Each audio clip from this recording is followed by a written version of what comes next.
What's up guys, I'm the Gaming Coach, and today I'm going to be telling you why you should be playing Watcher of Realms.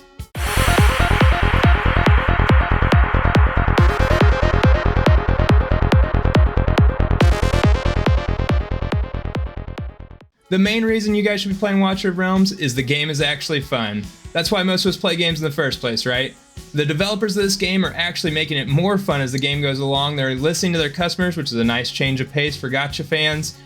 They are implementing things in it that help us with quality of life. The events are a lot of fun, and we're going to talk about some of those things as we go along today, guys. This game is a tower defense style game, so that's a little bit different than most gachas also. So I place them on these tiles, and they each have their own roles, and we'll get into that in just a little bit. I'm the one clicking when the ultimates go off. As you can tell, though, it's currently on an auto battle, so it's a team that I've already set up, and they're doing what I've told them to do in the past. I mentioned roles, and in Watcher of Realms, there's actually 5 roles for each of your heroes to fill. So I'm going to quickly go through those today, but if you want more in-depth conversations on these roles, let me know in the comments down below, and I'll make sure to put those videos out for you in the future. So fighters are your ground-based DPS units. They can block a couple things at a time, but that's really not their purpose. Their purpose is to kill whatever's set in front of them. The ones that are blocking for the rest of the team tend to be your defenders. Your defenders have the highest defense, highest HP. They also tend to usually have buffs that help them stay alive, or they'll buff allies, and their job is to enable the rest of your team to kill things while they soak up the damage.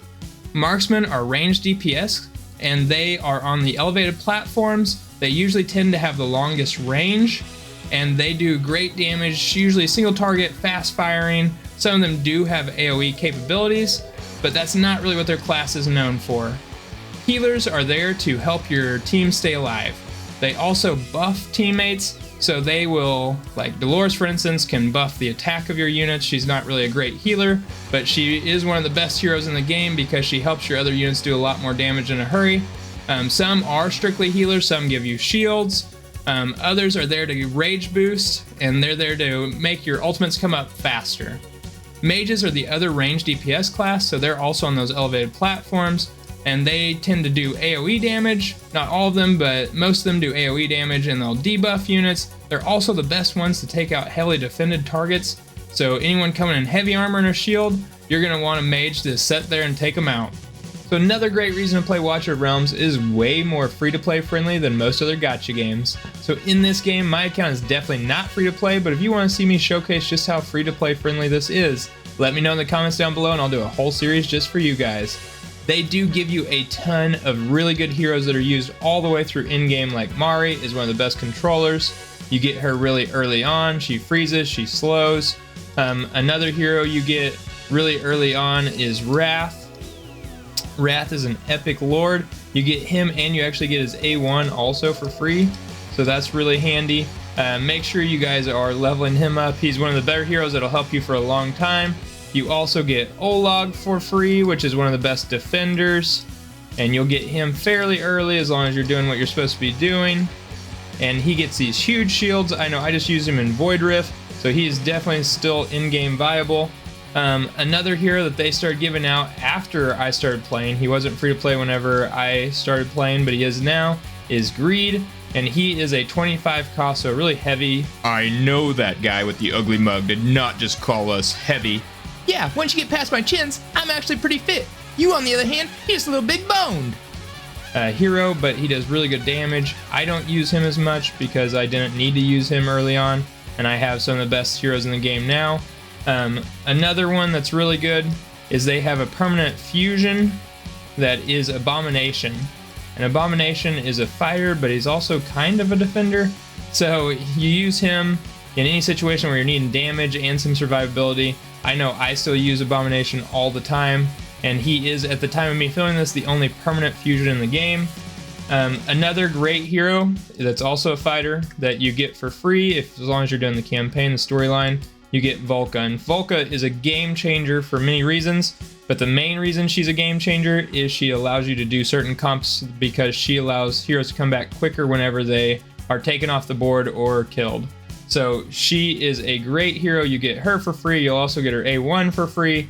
Make sure that you're investing in her whenever you need to get things back out there very quickly. I know for a lot of the Gear Raid 2 comps. She's one of the best heroes. I also wanted to let you guys know that Volca is a lot easier to get than like Arbiter is in Raid Shadow Legends, so you can get Volca in like your first month of play usually.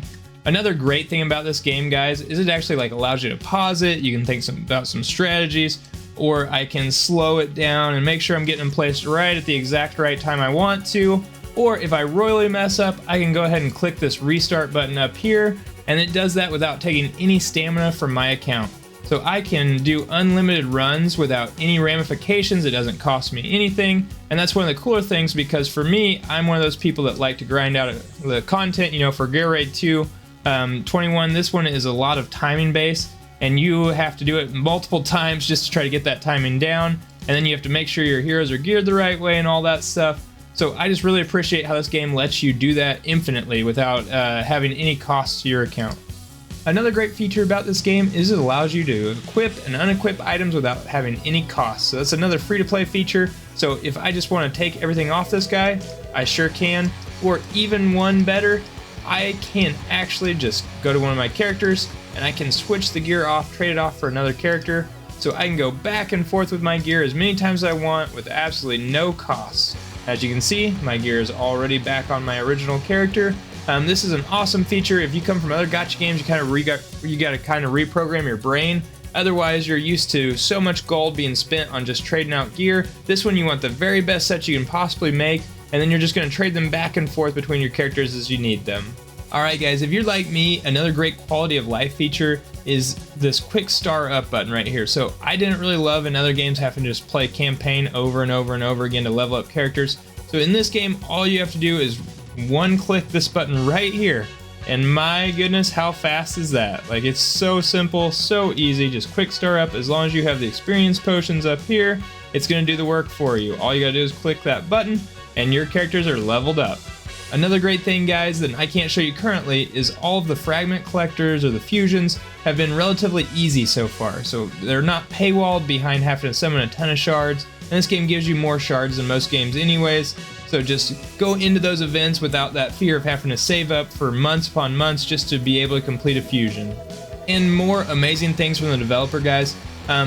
They actually have great events in this game. So if you watch J-Gigs, you know they're not just giving you cake and just putting new numbers on it, alright? They're actually doing unique things that are different, and like this festival just opened up like literally a few minutes ago, this Festival of Luminance.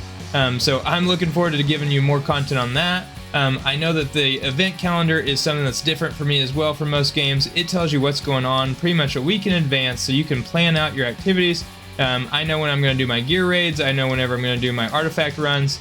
I know everything because they tell you in advance. It is so nice to have Moonton just tell you in advance what is going to be coming out and which events you should probably be saving for.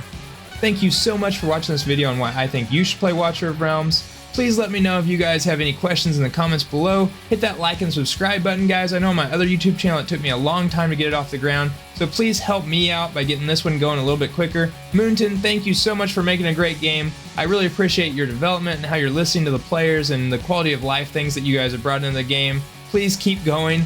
I am looking so much forward to making tons of content on this channel for you guys. But until our next video, guys, I'll catch y'all later.